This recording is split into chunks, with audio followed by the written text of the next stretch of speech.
আজকে আমার মামি আনিছে ফুলকপি পাকোড়া।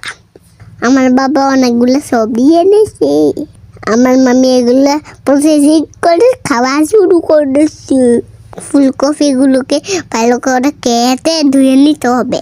হলুদ গুঁড়ো, মরিচ গুঁড়া, গরম মশলার গুঁড়া, জিরার গুঁড়া, রসুন বাটা, আদা বাটা, সয়া সস, টমেটো সস, চালের গুঁড়া দিয়ে ভালো করে ফল করে নেবেন। এভাবে তেলে ভেজে ফেলবেন। তারপর শেষ হয়ে গেলে গপ গপ করে সব খেয়ে ফেলবেন।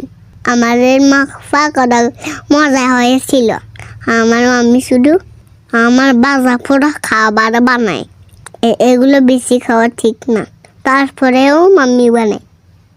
আমারও খেতে ভালো লাগে, তাই আমি মজা মজা করে খাই। তারপরে যত চেষ্টা করি ততই চেষ্টা কি? আমার বাবা বলে আমি বাজা পোড়া খাই না, যখন মাম্মি বানায় তখন খাই, তখন মজা মজা করে খেয়ে ফেলি। লাফের সবাইকে, সবাই ভালো থাকবেন, আমার জন্য বেশি বেশি দোয়া করবেন, আমার একটু কমে দিতে বলবেন।